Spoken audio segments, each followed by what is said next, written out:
Good morning, everyone, and welcome to the University of Central Arkansas. I now call this board meeting to order.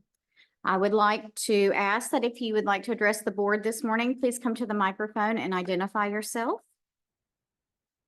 And we're going to go ahead and introduce our fellow board members this morning. Dr. Jerry Cash of Harrison, Dr. Kathleen Dudley of Little Rock, Dr. Kyle Miller of Helena, I believe, is going to be joining us by Zoom this morning. Mr. Lucas Pointer of Bentonville, and Miss Carolyn Reinhardt of Scranton.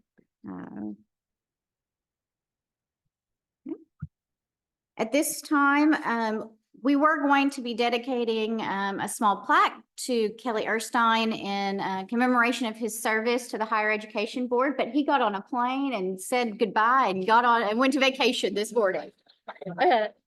But we appreciate his service, and he was able to join us for dinner last night. And we'd like to come back at some point and present that to him at one of your board meetings. So, but thank you to Kelly for his service from 2022 to 2024. Chair Bigger, just one point I'd like to make here. Any of you others who want to steal my board members to put on your board, just fair warning, okay? So for those of you who don't know, Kelly joined the UCA Board of Trustees, and they couldn't have not have a better one. So congratulations, President. Before we turn it over to the Finance Committee, I'd like to call on President Houston Davis for our welcome. Thank you much, Madam Chair and the board. And I'll say this about Kelly joining our board. I was a little nervous. Kelly, you may not know this, was my chief of staff for my first 2 years here. And I never considered the idea of someone who was on my cabinet being one of my 7 bosses. And I had to think really hard, did I slight Kelly in any way during that period of time that may come back to haunt me during this?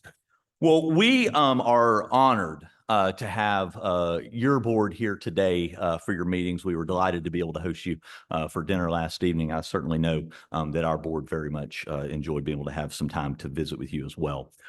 You do incredibly important work for our state. You create conditions, if you will, an ecosystem for a lot of great things to happen in higher education. And certainly I and my colleagues are deeply appreciative of you allowing that forward thinking that we're all afforded in doing the work that we do. I have a couple of house cleaning items I need to do. One is an introduction of someone who's not new to UCA or new to our team, but new in his role. We have Dr. Michael Hargis, who's in the back, who starting July 1st is our new provost. He has served as dean of our College of Business for the last decade, and actually served as interim provost for the 2017-2018 year, but we're very appreciative of his leadership. So welcome. And just under that in importance, I can also tell you that the bathrooms are just up the stairs and to the left. So that's high-ranking pieces of information, Dr. Hargis, that we just gave them. I do appreciate having the opportunity to at least be able to provide you a welcome, but I do want to update you on some things that are going on at UCA, and I promised Ken that I would be brief. But there are 2 things in that the last time the AHECB board was here was July of 2019. And we've seen a thing or two since July of 2019, certainly here at UCA and everywhere in higher education. I want to just take just a few moments, a little bit of brief update on some of the things that we've done that are reflective of what we said in July 2019 that we were going to do. But most importantly, then take just a beat longer to talk about our UCA commitment program, because again, I want you to at least have some walking, talking knowledge of a really, we think, a groundbreaking initiative that we already see is making a great difference. This slide, I don't want to lack for creativity, but every word on this slide is exactly as those words were written in July of 2019. We have been rock solid focused in our governance on a broad framework of main objectives in the budget process, and then what are those top leadership priorities. When I say we, my 7-member board of trust, and then our cabinet and our work with the deans and directors and the like, these priorities have guided, and those things that are flagged in purple are things that I'll just briefly touch on in my comments today, but there's not a day goes by that we're not staying focused on that. And again, it's very important that our university knows what we do well and do it exceedingly well, and let the chips fall where they may from that point forward. And we feel like if we are focused on this. Back in July of 2019, I described something that I've made public to the campus in August of 2019, a program that we felt like was very important at that time to begin getting a handle on where we would likely be in 2025, 26, and 27. We felt like it was very important to start thinking on a daily basis around here. Every decision we make has an impact 1, 3, 5, 10 years down the road. Now, of course, longer than that, but it's next to impossible to imagine longer than 10 years operationally. But our ROI program, and I know that ROI is return on investment, but we name Resource Optimization Initiative. I named my first puppy. I'm not very good at branding, but the reality is I don't care because I've got a good puppy. We knew that we needed to do this to be able to set up when there was going to be a lot of uncertainty for both public and private schools. Most of that born out of the much publicized enrollment cliff that you're aware of. We're in a bit of a sugar spike period right now. I characterize it as that because it gives you a false sense of energy, but the relative decline from 2017 all the way through 2035 is well documented. And we know that Arkansas is being hit. It's one of the states that has been flagged. And this slide or set of slides were from multiple events in the fall of 2019 that were really follow-up to the ADHE board presentation in July of 2019. We have had a lot of forums during those 5 years. Some of those have been focused on just why are we doing all this? And stewards of public trust is a big theme that we continue to go back to. And you can see, I mean, ADHE, the governor, finance administration, bond rating agencies, higher learning commission. There are a lot of external stakeholders that we believe also see that these are the things that our university should be attending to at the same time that we continue to increase the quality and impact of the education of the students that we serve. And we were very proud of the fact that Moody's, and this has been continued in our conversations with them, they actually referenced, and it's one of the proudest moments in my career that in their press release on UCA, they reference our cost savings program. That was our ROI program as something that in particular offered us some protections in the headwinds that were COVID and continued on through 2021, 22. What have we been doing? I'm not going to give an ROI lecture to the UCA folks in the room. I promise them that. The things that are in black, that's our basic blocking and tackling. That's our offensive and defensive line. Those are the things that from 2018, 2019, 2020 that were assumed that we would be focusing on. The things that are in gray were things that emerged as we went through 2019, 2020, and in purple as we made the bridge into what we now call ROI 2.0 in 22, 23, as we began to think about each of these buckets being tools that we would look to on a regular quarterly for sure, and sometimes weekly basis to make decisions and guide our thinking as we look to the future. Some of the ways that's transformed the institution. When we last saw you, we had 1,475 employees. As we sit here today, we have 1,320 full-time benefits eligible employees. That's a big difference. You're not seeing any news about layoffs. You're not seeing, but that's because we felt like you stair step down to where you need to be operationally. You don't wait for the cliff. I love hiking. It's a lot easier to do switchbacks than it is to rappel off a set of rocks. Okay.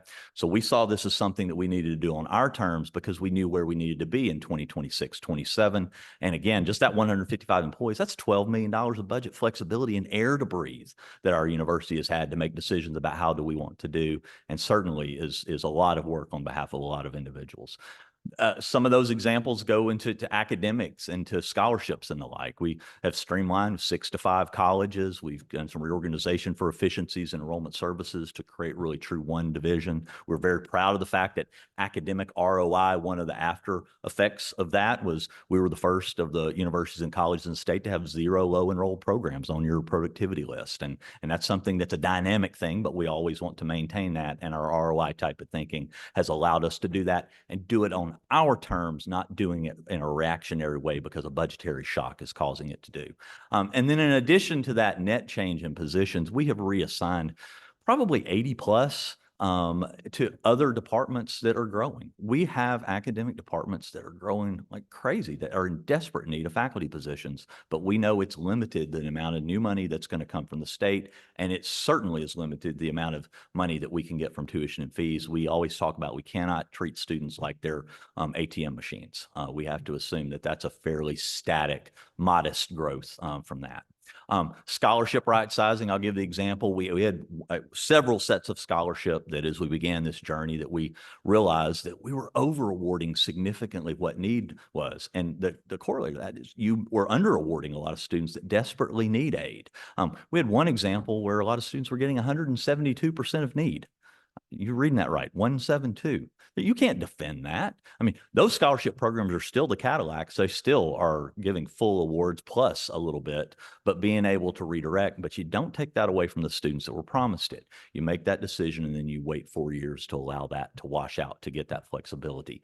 And across that 5 years, all those efficiencies and scholarships, we started talking about what we labeled moonshot.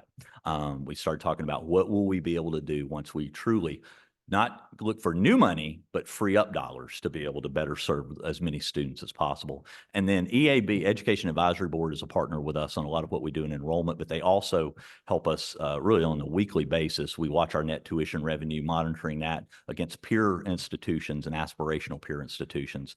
And I talk a lot about wisely selling our lemonade. Net tuition revenue, we watch that because you cannot give your lemonade away. If you give your lemonade away, you can't buy any more mix, you can't buy any more sugar, you can't buy any more cups. We have to make certain that we're paying attention to the fact that our lemonade stand is going to be soundly operated for years and years and years to come. That net tuition revenue, I mean, ignore the fact that right now, as we sit this week, it shows that we're up to 18.5. Forget that. We haven't laid into the system the UCA commitment. We haven't laid in the system the final athletic scholarships. But EAB is estimating that after we've done all the ROI and again, waiting for the year when we could launch what would become Moonshot became UCA commitment, we're going to see our net tuition revenue go up by at least $3 million. That's what we expect this year. And we think that that's going to be a national story, and we look forward to being able to tell that and tell that at NACUBO. That's what we want to do. NACUBO's National Business Officers Group. We are also very proud of the fact that we've had a lot of individuals step up. When in July of 19, we outlined for your board what was going to become UCA Now. We were still in silent phase, but we started sharing with you some of the insights that we'd received as we'd done our market research and done our work with potential donors. We've seen now for 7 consecutive years, annual giving to the university surpass $10 million. We've seen the accumulation of our UCA Now campaign result in $122.6 million. The goal was 100 million. Actually, we passed the $100 million mark a year ahead of time. But that's not the important part of this slide. I'm proud of the fact that 19,653 different unduplicated individuals gave to this campaign. That's what you do to start talking about how do you think about doing a $250 million campaign? All right. So widening that base, and then we see things like our President's Society, which represents households given $1,000 or more to general fund, continuing to grow in an upward trajectory. But it's that base of support that allows us. I believe we're always in campaign mode. You're never not campaigning. And we need to be thinking 1 and 2 campaigns into the future. And yeah, it should be 250 by the time we get there. Another thing we outlined for you in 2019 was that we were not going to, despite the fact that there's not a capital outlay program in our state, and I know my peers would appreciate if that were to ever change, and there's no capital maintenance program in our state. I'm Tennessee, Oklahoma, and Georgia, all 3 of my former states. There's regular funding through government operation bonds for new buildings, and there's regular capital maintenance funds. My peers have to do just about everything out of their facilities fees, and it contributes to the tuition and fees having to increase in Arkansas disproportionately relative to a lot of the southern states. That said, we cannot let, we have 3.5 million square feet of facilities, 320 acres of land. We cannot allow that to deteriorate. It's on me to leave that better for the person that's going to follow. Some of that was as high profile as in the upper left-hand corner, our Wingate Center for Fine and Performing Arts that had to be built with 40 cents on the dollar coming from private sources. The building down below, the Integrated Health Sciences building, had to be built because we couldn't afford to not build it because we had waiting lists for all of those programs in the health sciences. But it's also been every other picture you see there. It's going back into Sheastal, renovating it for honors and global engagement, going back into Snow Fine Arts because we not replaced that. We've supplanted it to be able to do work, to be able to do new roofs, to be able to do new HVAC systems and the like. Going into McAllister for renovation, going into the former Speech Path to be able to allow that to be a Veterans and Student Support Center. The buildings that we've done for our Greek system, that picture that has +2, that's the think that's the Pike House, if I remember correctly, and then 2 more like it, and then a building for our MPHC fraternities. Up on the right-hand side, that's an old picture of the McAllister roof plus 10. We've done 10 other buildings, full roof replacements. Very proud to be able to do that. And then down the right-hand corner, we outlined this for you in July of 2019. We took 4 dorms, or excuse me, residence halls, offline 4 years in a row. That's Conway Hall, but we did 3 more. We were able to renovate 900 beds to be able to set them up for a brighter future. Again, all of that, just strategic decisions, squeezing that lemon as much as we possibly could to get what we could out of it. All of that accrues. And why I wanted to share that, you don't do UCA commitment, there's no way I would have continued to say no. Admissions has desperately wanted me to give them more scholarship funding. I said, no, we're going to run the ROI process. We will free up the dollars. Our budget for scholarships this year is the same as what it was last year. Well, we've launched our UCA commitment program, and we think that the way we've done that and grounded in ROI is very important. Why? Because right now there is a perception problem that has become reality. At the same time that we know a degree, certificates, associates, bachelor's degree, all provide value to individuals and their families, there are real and perceived notions that I don't think that I can afford to do that. The cost barriers that all of my colleagues are running into in prospective pools is significant. It's affecting everybody, 4-year schools, 2-year colleges, private institutions. This is a slide from ADHE. You've seen this before. We know that no one is escaping this.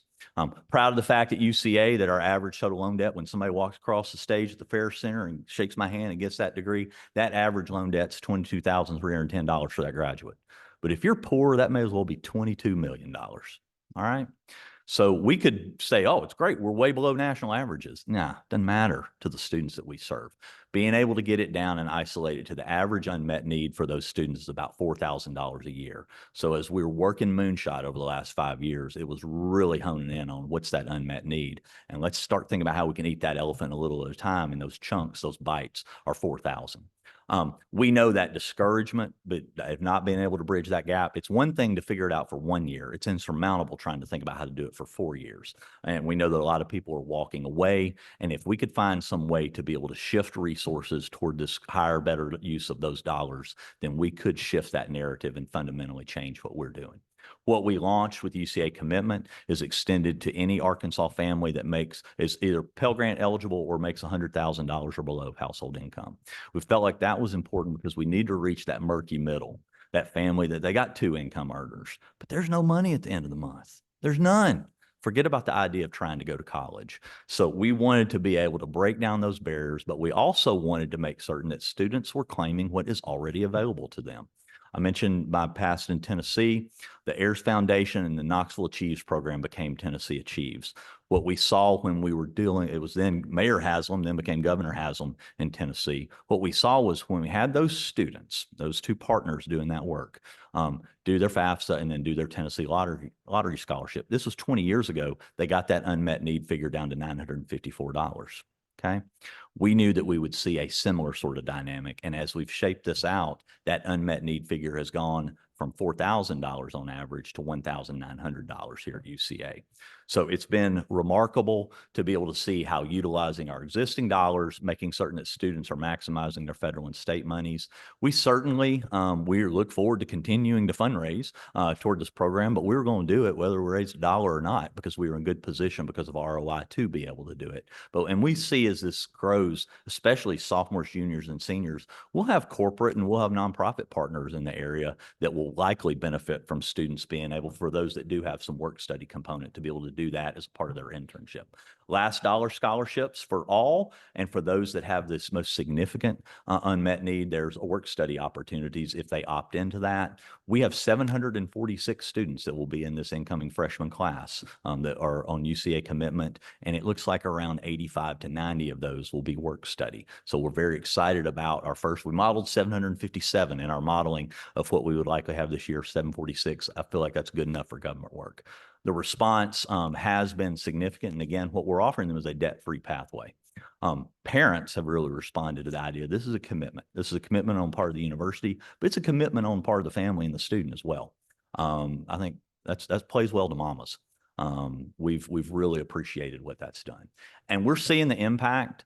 Modest impact in terms of total applications, completed applications, admitted students. More significant, we got a lot more denied students. We were not going to change our academic standards at all for this program. So that's the one category of those usual statistics. But we weren't surprised. A lot of students apply to UCA already. I mean, we enjoy that. It's what we're seeing in our yield forward. It's our SOAR registrations, that's our orientation advising registrations, are up 22% over where they were last year. And we just finished our last SOAR registration yesterday. The last 244 of those students came through. Actually, the freshmen already enrolled at 1931. That doesn't reflect the 244 that came through yesterday. So we're seeing our freshmen already enrolled. That change will probably pop up around 20-21% once we let that dust settle going into the weekend inside of Slate. And then housing deposits, they've been marking about 20 to 25%, and they look like they're settling at 23% up. We're proud of the fact that we had to, for returning students, to be able to partner with the Edge, a private apartment complex that we worked with before, for some private partnership housing for returning students. We're good on freshmen, but we certainly will be talking a lot with the Edge about needing more of their complex next year. The last thing I'll say is we're just excited about the response. Again, the fact that 746 of probably 2,100. I like that we're serving a lot of students through UCA commitment, but we got a lot of students that are coming to us for a lot of different reasons. This was a picture we took of our class last year on the field. I told somebody I kind of want to swipe across it. That's like regular font. We'll have to make it bold. We'll need to plot out a little bit bigger letters to be able to get everybody in there. But there's a lot of energy, and we know that UCA commitment is moving the needle. And again, it's changing the narrative of those families and letting them know that we got their back. If this is the right place for them to go to school, we're the right fit. We're not the right fit for everybody, but if we're the right fit for them, we don't want debt to be the reason that they're not coming to UCA. And we're going to map a path for them to be able to avoid that. So thank you for allowing me to do that. It's a big part of our story. I hope that it's not 5 years before we have you back. I promise you, if it's less than 5 years, my presentation will be that much shorter. But we're proud of everything we're doing. Our team has worked hard. We got people that have run hard for 5-6 years now, and we're going to keep running hard. We couldn't do any of that without the good people that we have on our faculty and staff. So thank you for what you do to create the opportunities for us to do that good work. And I thank you to our UCA employees that are here for all that you do to make us proud. Thank you very much.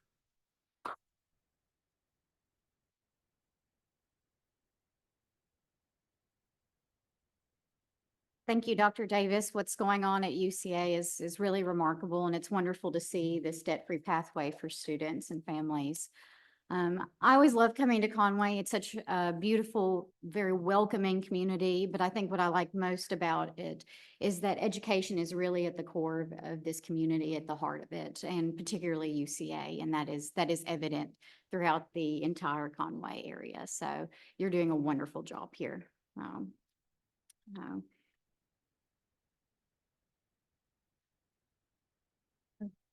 At this time, I'll call the full board meeting to order. Before we begin, please remember to silence your cell phones.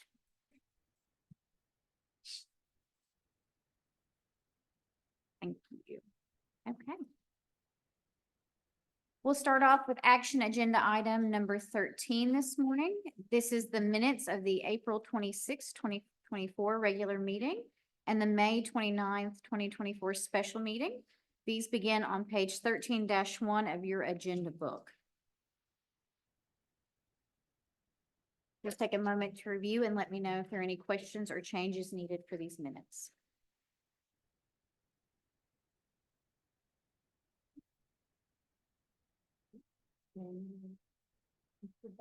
Thank you. In the board book, the minutes show that it's January 26th and they need to be amended.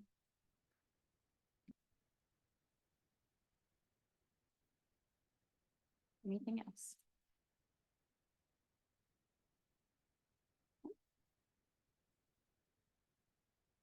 Do I hear a motion to approve the minutes of the April 26, 2024 regular meeting and the May 29, 2024 special meeting with the adjustment to the date?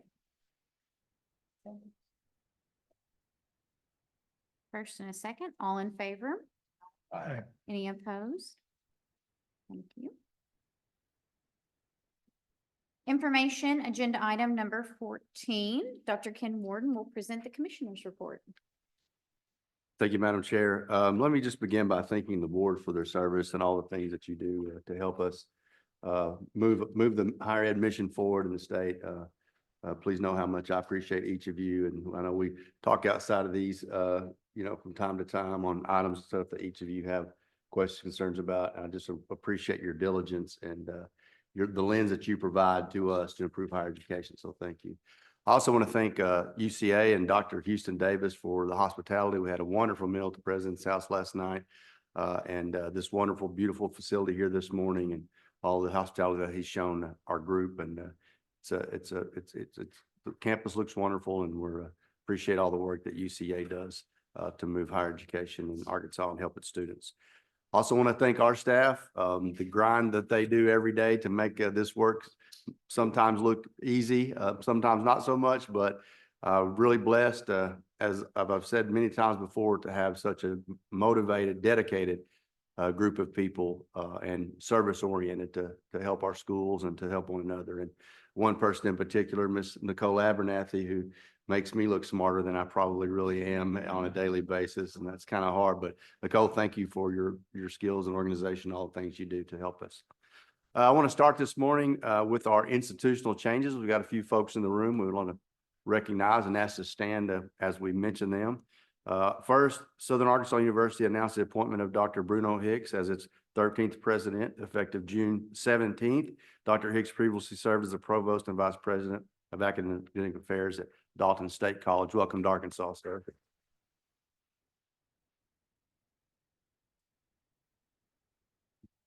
Dr. Andrea Stewart, who's a familiar face to most of us, has been named interim chancellor at the University of Arkansas Pine Bluff UAPB beginning July 1. Dr. Stewart currently serves as UAPB's provost and vice chancellor for academic affairs. So thank you, Dr. Stewart, for accepting the role. Southeast Arkansas, CARC announced the appointment of Dr. Tyrone Jackson as his college's next president, effective July 1, 2024. Dr. Jackson previously served as a president at Mississippi Delta Community College in Mississippi. Welcome aboard, sir. Thank you for your presence. Last but not least, Dr. Stephanie Tully-Dartez has been announced as South Arkansas College's next president. Is Stephanie here? I don't know if I saw her this morning. She didn't make it. Well, we'll clap for her anyway, and please be sure to tell her. She is also a known commodity in the state and in that community, so we appreciate her, and congratulations on the job. Just a few things I want to talk about this morning. As many of you know, scholarships and how those align can be financial aid Jenga. And so I think one of the ways that we can improve is to give some guidance or recommendations to our institutions about how those things align to benefit students. Some of these opportunities are not within our agency. They come from other funding sources. And so I want to appreciate Alicia and her work in financial aid, bring together a group of financial aid professionals from across the state. And they've met a couple times, reviewed the stacking policies that we have. And we want to, our goal is to structure the policy to maximize those dollars for students. And so you can expect to be seeing some, hearing from us about some recommendations that we have for you on how to make those scholarships work to the benefit of students. So Alicia, appreciate you and your team and pulling that group together of our financial aid peers to make that happen. Next, Sonia Hazelwood and her team have been working to implement the collection of non-credit workforce education and training data. So they hosted several information meetings, including 4 in-person workshops and online workshops. More than 80 institutional workforce staff, non-degree and workforce staff have reviewed the changes. In addition, our annual AHECB update meeting was held at UAPTC for those involved with the mandated reporting. So we are beginning to collect a much more robust set of data for our non-degree and non-credit efforts. We have been collecting this data for some time, but there were holes in the data. It was inaccurately reported. And as we move into this new era where there's a lot of appetite for non-degree instruction and nesting those things back into degree programs and opportunities, I would just want to ask our leadership in the room and your peers to really look hard at that data. We've asked a lot of you We did that intentionally. We may have to monitor and adjust as we see how difficult these metrics are to collect from your side so that we don't throw the baby out with the bathwater, so to say. But please do your best work on that data. Send us those metrics because it's highly likely that we're going to look for opportunities to seek ways to incentivize or fund some of those efforts. I know that until, or even now, those efforts, you really don't receive any brownie points in the productivity formula or any funds to do that work. But it looks that there could be opportunities there. We're not going to be able to do that if we can't measure and see how do we improve and where the efficiencies and the standardization of that process is. So I appreciate your work already on that, but please help us make that data collection strong. So a lot of work to do, done there. Sonia, thank you, and a lot of work to come. We recently engaged in what was formerly known as the Regional Workforce Grants. We combined that with an opportunity with the Department of Commerce. So our division receives about $8 million a year to leverage toward workforce education efforts. What we decided to do was to make a longitudinal approach. So we'll take that $8 million over 5 years. So $40 million, combine that with money that ARPA funds from the Department of Commerce to develop an $88 million opportunity. The piece of this work that I'm most proud of is that it was a super intentional effort to align state agencies and state resources to the benefit of our state and our institutions. It's probably the biggest collaborative opportunity I've had to be a part of a statewide level from, in my professional time. And hopefully we're able to see some more impactful, significant longitudinal change. So we went through the first part of that process. We reviewed letters of intent. We had 145. Those have been narrowed down to about 45. Many of you have received notifications regarding that. It was highly competitive. So there were some folks who did not get moved into the next round. Please know that it wasn't because we didn't think that those efforts were meritorious. It's that there was a lot of competition, and really we were looking for things that had broad impact and significant long-term change. Knowing that everyone in this room has critical maintenance needs and needs new space and those kind of things. We evaluated that with a group of folks from our team and also from Commerce and also from the State Chamber of Commerce to help look at that and balance that against the state's needs and workforce development. So the next segment of this grant will lead into planning grants on one side and then implementation grants on the other. But we hope to award that $88 million in both areas, or announce those awards before the first of the year. We still have work to do because we have $170 million worth of requests still on the table for $88 million. So those of you who are still in the process know that we're going to be coming to you, asking for you to find other partners who were not so fortunate, and to see how we work stronger together. So appreciate that. I just wanted to give you a brief update on that this morning. If you all are like me, any meeting you've been to over the last year or 6 months has had a thread of artificial intelligence in it. And the rate at which artificial intelligence is affecting our world, and particularly our work, is increasing. So over the last month, we have decided to work with you all to pull together a group of our peers to see if we can think about how we approach artificial intelligence inside the classroom, outside the classroom, and how it works to our benefit, but also how we do this in a way that doesn't, sacrifice our integrity or our processes. So we think doing that together is better than trying to do that on an island. So Mason Campbell on our team is going to lead that work to reach out to you and a group of your peers or our peers to see where your thoughts are, where you think ADHE could benefit our efforts, where we need to keep our finger out of it, and see if we can work together to find some commonalities, some standardization of processes, and how we embrace artificial intelligence as an industry sector. The governor stood up a working group have our K-12 partners. So we want to work with the governors across all the agencies and with our K-12 partners and do this together so that we're not unintentionally walking on each other's toes or going in separate directions. So more to come on that. Appreciate Mason and his willingness to step up. And I want to make one more comment that was not on the slides or in this, but something I think is worth talking about. You know, as colleges and universities, we work really hard to go get that one more student from the county next door, or maybe they're having to make a decision on where they're going in state. And so I think there's a lot of efforts and time and energy spent there. But as a state, we are a solid 10 or more percentage points behind the national average on participation and college going rate. So I want us to begin to think about how, as an industry sector across our state, we do a better job of being proactive, of mitigating this false narrative of no ROI in education. And I think that if we get busy thinking about how we get our kids in school, all of our kids, and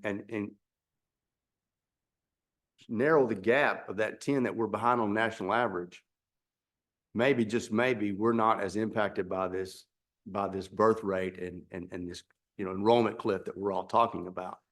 I'm not sure how we do that, but there's a lot of smart people in this room and in our ranks that I think if we put ourselves together and our resources together, maybe we could do a better job as a collective to enhance opportunities and college going rates across the state of Arkansas. So, not just as a state, but I think as a nation, we have done a poor job across our industry sector, and that we can do better. So I look forward to having more conversations with you about that in the coming months and coming year. And just wanted to put that out there and ask that you and your team kind of start thinking about some things, and maybe in the next few months we can pull together a group to see if there's something we can do to benefit ourselves as a whole. So Madam Chair, I appreciate the time, and thank you again so much for your service. Thank you. I know you have been busy traveling. I got to see you out and about this week at one of the campuses, and it's just, your team is doing an amazing job going across the state and working, and I hear nothing but wonderful things from the institutions about the work you're doing and that your team is doing. So thank you.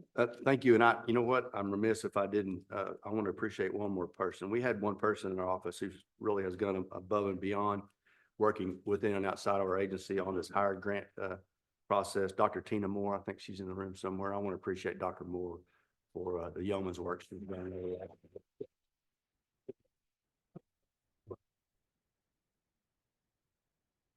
I know it's exciting for me, the departments I work with the closest are the Department of Ed and the Commerce Department. So getting to see a grant like this come across the table where these two really critical sectors are working is amazing. And I'm excited to see this long-term impact and the change that's going to come through these grants and the partnerships that are going to come from these grants. Okay. So the next item on our agenda is number 15, and it is going to be regarding concurrent enrollment policy updates. Mr. Campbell, are you ready to present? Thank you, Chair Baker. So speaking of increasing college going and completion rates, we are bringing before you today an update to our concurrent enrollment policy. Frankly, we hope this is one of many, but the substance of this policy, of this update, is incredibly meaningful for the students of Arkansas and our institution's ability to serve them better. I'll note the minor changes first. This policy included various references and terminology that are no longer accurate. The organizational structure of our agency and the titles associated needed to be updated. There were also some places that mentioned specific dates as far back as 2014, which no longer align with due dates or for reports or MOU submissions at our agency, so we updated those. And then we're also removing the references to a funding model that's no longer in place. Our current productivity model stands alone and already specifically addresses how concurrent enrollments are to be considered. So the major policy adjustment is the removal of the language that specifically requires concurrent students to have scored a 19 or better on the ACT or equivalent test. And it replaces that language with the same allowable measures and standards of the current AHEC board policy on student placement, which was first approved in 2017.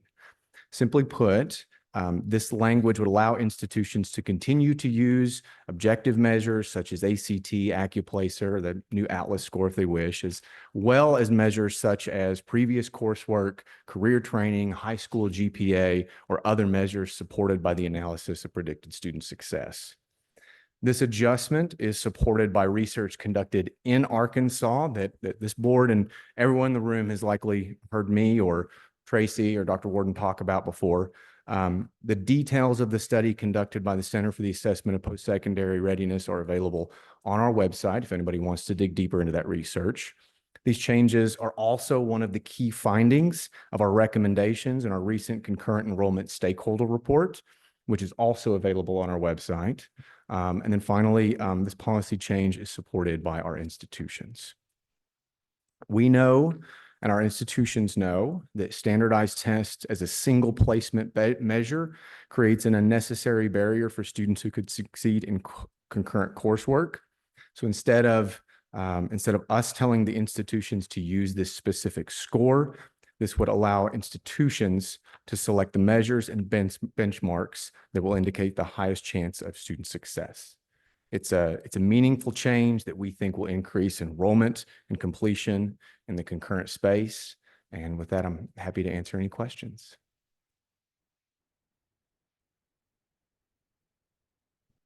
One question. What is a blended course?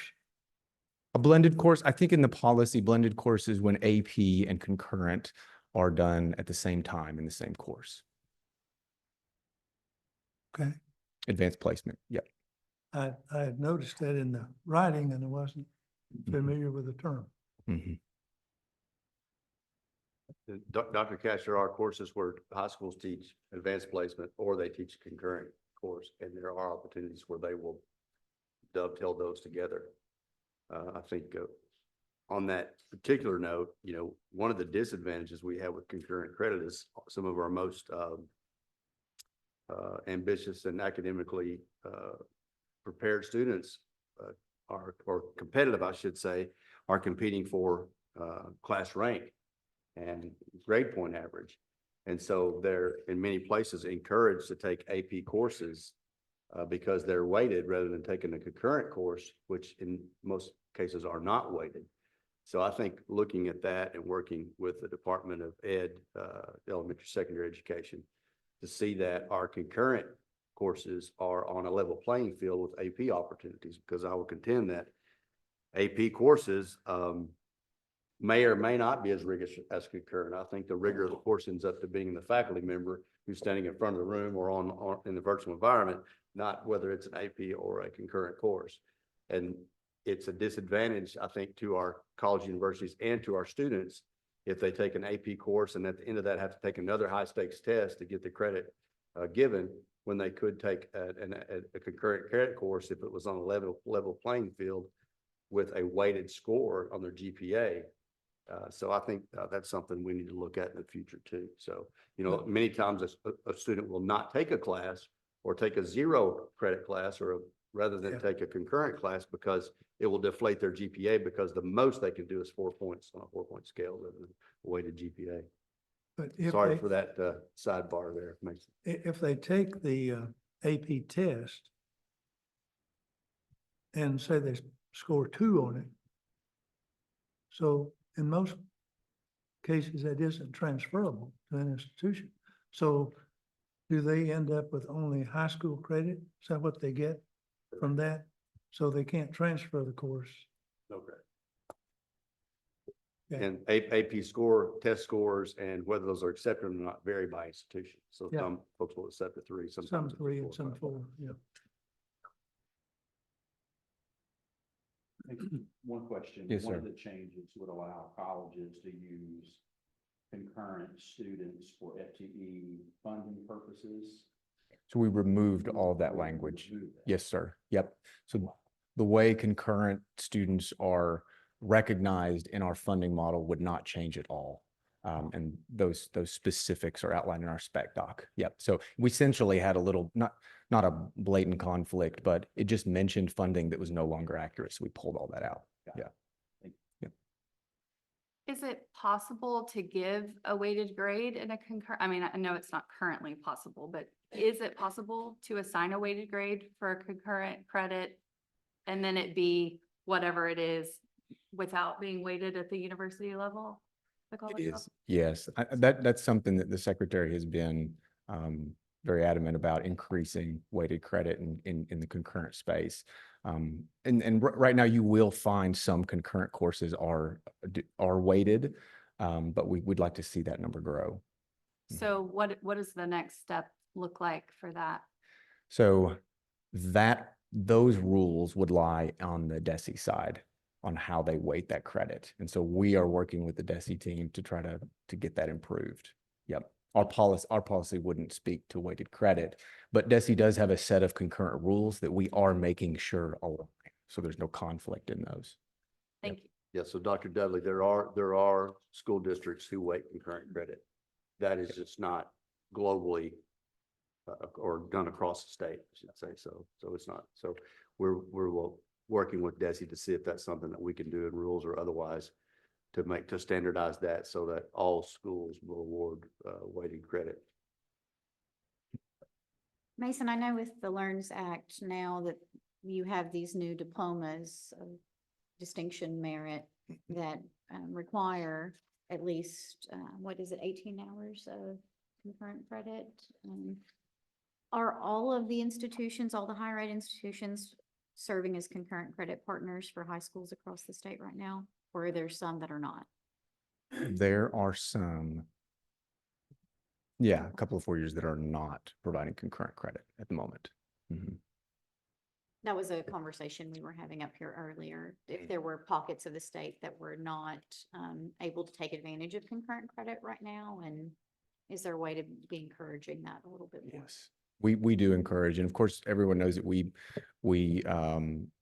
operate a state authorization accreditation process for concurrent partners, and we are happy to work with anybody that would like to be onboarded into the concurrent space. Mhm. Yeah, the new high school diplomas, I feel strongly are going to further encourage collaboration between our K-12 partners and our colleges, universities. I think there's going to be a lot of opportunity for those who are interested to work with their districts and, within or across the state to do more and better work in concurrent credit. And I think that the operating from a model of acceleration rather than remediation, trying to keep those kids in the school their senior year and get them, if they're done and completed those credits, go ahead and move them into a higher educational opportunity. And I think that the new diploma is going to encourage that. And also, those are going to be at some form or fashion in the school grade. So accountability measures for K-12 will also incorporate things that I think encourage them to work with higher ed. So I think we're, a little give and take, a little encouragement from both sides ultimately is going to benefit all of us.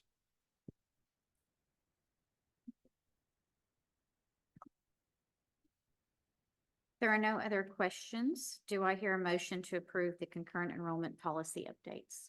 So moved. Thank you both. I have a motion and a second. All in favor? Aye. Any opposed? Thank you. Thank you, Mason. Action agenda items number 16 through 22. This will be the rules governing several programs that are up for final adoption. And this begins on page 16-1 of the agenda book. Ms. Alicia Lewis will provide background for us. Agenda items number 16 through 22 have been presented for your consideration at the last coordinating board meeting. These rules are being presented to you again today for final adoption. If they look familiar, it's because you have seen them before, but if you have questions since then, I will be happy to answer those. Agenda item number 16 is the Arkansas Teacher Academy Scholarship. 17 is the Concurrent Challenge Scholarship Program. Agenda number 18 is the Arkansas Future Grant Program. 19 is the Governor's Scholars Program. 20 is the Arkansas Workforce Challenge Scholarship Program. 21, Governor's Higher Education Transition Scholarship Program. And 22 is the Productivity Funding Distribution Policy.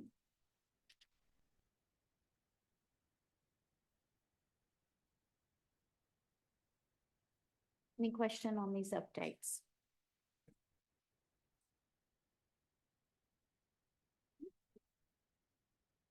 Do I hear a motion to approve for final adoption the rules for agenda items number 16 through 22?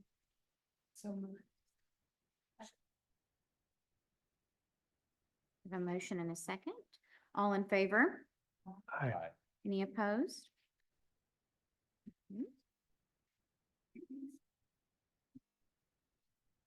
Okay. Action agenda items number 13. This is the rules governing the sustainable building maintenance programs for state-supported institutions of higher education, which begins on page 23-1 of your agenda book. Mr. Nick Fuller will provide background for these items. Thank you. This is a new loan fund that was created by Act 751 of 2023. It's going to operate similar to the College Savings Bond Loan Fund, which we approved a loan from earlier in the board meeting. But this is for institutions for funding of deferred and critical maintenance on their campuses to be able to offer low interest loans to those campuses. And again, we'll have, they'll apply for a waiting list. We'll have a review committee to determine which projects get funded initially from each of those. At the time of the act passing, there was not funding for the revolving fund, but for fiscal 25, the excess funds within productivity that were there, the $4.5 million was allocated to this program.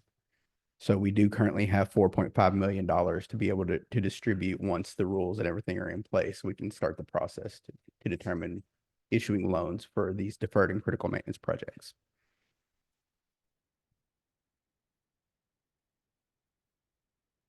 Any questions?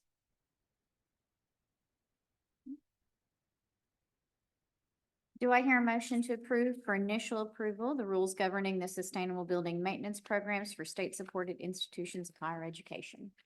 I have a motion and a second. All in favor? Aye. Any opposed? Thank you. Thank you, Nick. Action agenda items number 24 through 29. This covers the rules governing several programs that are up for initial approval. These begin on page 24-1 of your agenda book. Ms. Lewis is going to present these to us. Agenda item number 24 is regarding the rule change for military dependent scholarship. The most changes, the substantive changes include, this is the addition of a new category for dependents and define that eligibility of stepchildren. This is changing the state law to reflect more what the Chapter 35 benefits at the federal level also includes stepchildren. And so that is an additional category. And there's an additional cleanup language for changing things from the Department of Education to the Division of Education and the Director to Commissioner. Number 25 is the financial aid appeals process. And this is in compliance with Act 244 of 2023. This is not a rule change. This is the actual creation of the rule. The legislation created a financial aid appeals process, and that slide's wrong there. The substantive change include, that should be on a different slide, but the financial aid appeals process created in a process for which students who have missed a deadline or have otherwise lost their scholarship have the opportunity to appeal the decision.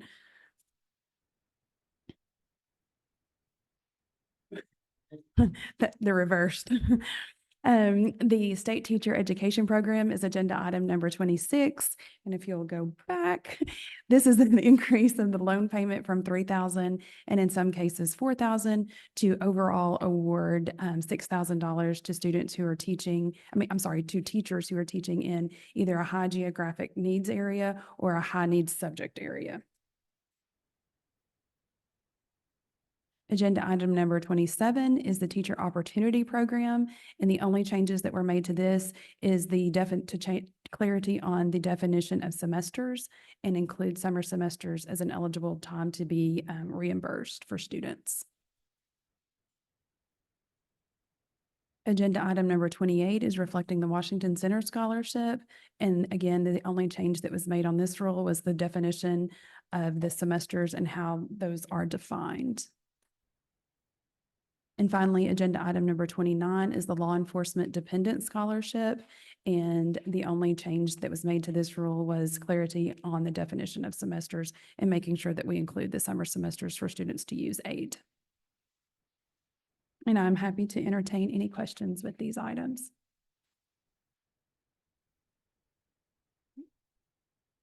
Any questions? Do I hear a motion to approve for initial approval the rules for agenda items number 24 through 29?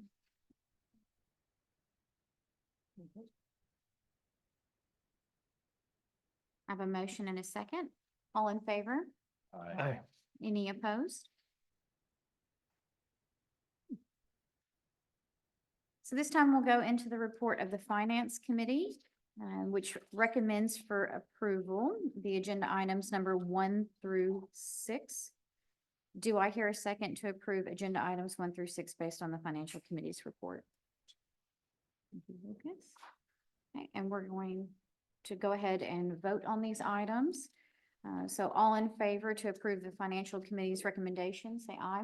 Aye. Any opposed? Thank you. And then the report of the Academic Committee.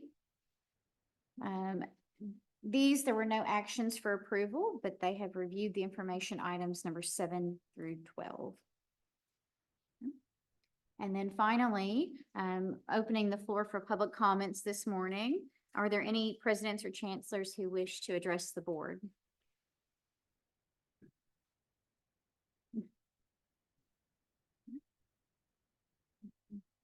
I just want to take a second as we're moving into August, the new school year. I think it's the most energetic and exciting time for education coming up in the next few weeks. And I just want to say thank you for all of your hard work, what you're doing.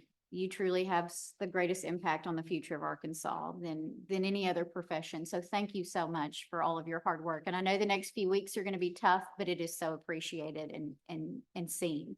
So thank you all for being here and spending your morning with us. And if you need anything from us over the next few weeks, I know all of us would love to be able to come and help on your campuses and do anything we can to support you. So thank you so much. But at this time, do we have a motion to adjourn? Second. Thank you all.